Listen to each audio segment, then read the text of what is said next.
अस्सलामु अलैकुम वरहमतुल्लाहि वबरकातुहू। ईद मुबारक। तक़ब्बलल्लाहु मिन्ना व मिनकुम। अऊज़ु बिल्लाहि मिनश शैतानिर रजीम। बिस्मिल्लाहिर रहमानिर रहीम। रब्बि इश्रह ली सदरी व यस्सिर ली अमरी वहलुल उक़दतम मिन लिसानी यफ़क़हू क़ौली। रब्बि ज़िदनी इल्मा।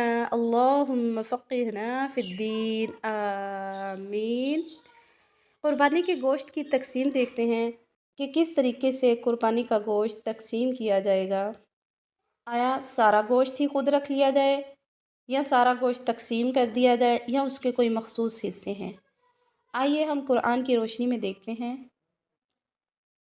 अल्लाह रब्बुल इज़्ज़त कुरान में फरमाते हैं, फ़कुलू मिन्हा व अतइमुल क़ानिअ वल मुअतर। बस उसमें से खुद भी खाओ, कनात करने वालों और मुफलिसों को भी खिलाओ। अल्लाह रब्बुल इज़्ज़त ने बतला दिया है कि कुर्बानी के गोश्त की तकसीम क्या होगी।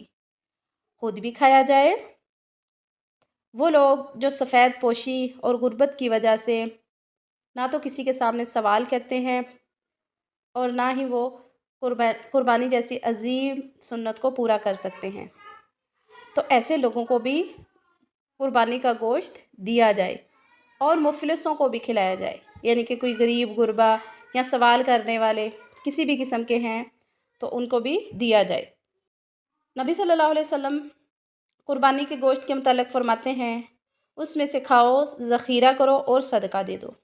उसमें से गोश्त खाया भी जाता है। नबी सल्लल्लाहु अलैहि वसल्लम की सुन्नत भी है। नबी सल्लल्लाहु अलैहि वसल्लम ईद पढ़ने के बाद अपनी कुर्बानी में से खाया करते थे।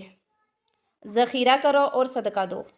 इब्तदाई दौर में जब कुर्बानियाँ कम की जाती थी तो 3 दिन से ज़ायद ज़ख़ीरा करने से मना किया गया।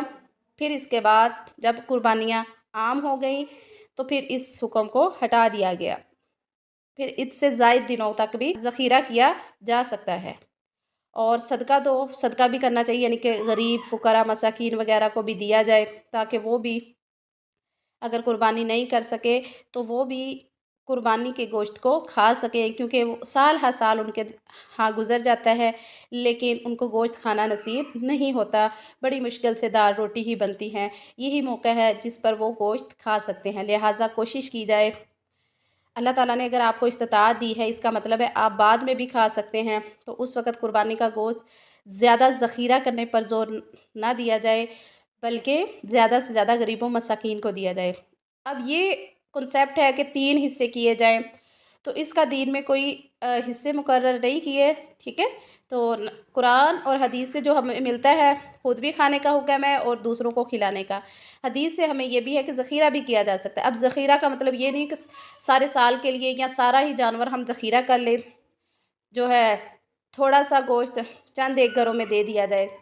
देखें, जो साहिब इस्तिताअत होता है वो सारा साल भी खा सकता है, कुर्बानी के गोश्त के अलावा भी वो खाता रहता है।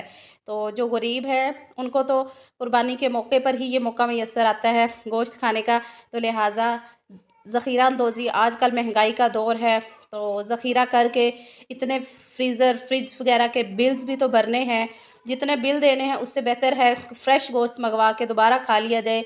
कम से कम ज़ख़ीरा किया जाए, गरीबों में ज़्यादा से ज़्यादा बाँट दिया जाए, ठीक है।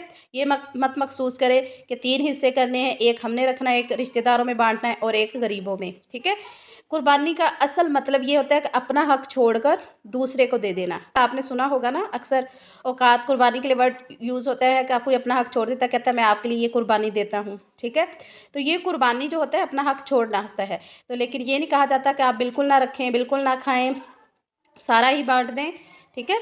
तो ये दीन हमारा नहीं कहता, लेकिन कोशिश करें वो गरीब मसाकीन जो सारा साल नहीं खा पाते उन तक ज़रूर पहुँचाएँ, ठीक है।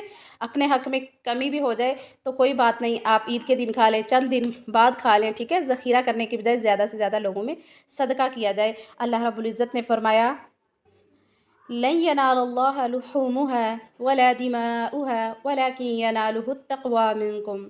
अल्लाह ताला को कुर्बानियों के गोश्त नहीं पहुँचते, ना उनके खून बल्कि उससे तुम्हारा तक़वा पहुँचता है। अल्लाह ताला देखता है तुम्हारे दिल में नीयत कैसी है। अपने वो भाई जो मुफलिस है, गरीब है, उनके लिए कितनी आपके लिए हमदर्दी है, ठीक है। تو یہ جو تقویٰ ہوتا ہے، دل کا تقویٰ، یہی اللہ تعالیٰ کے ہاں مقبول ہوتا ہے۔ باقی قربانی کرتے ہیں، اللہ تعالیٰ ہر ایک کی قربانی قبول فرمائے اور اس طرح سے قربانی کرنے کی توفیق عطا فرمائے کہ حق ادا ہو جائے، آمین۔ سبحانک اللہم و بحمدک اشہد ان لا الہ الا انت استغفرک و اتوب الیک۔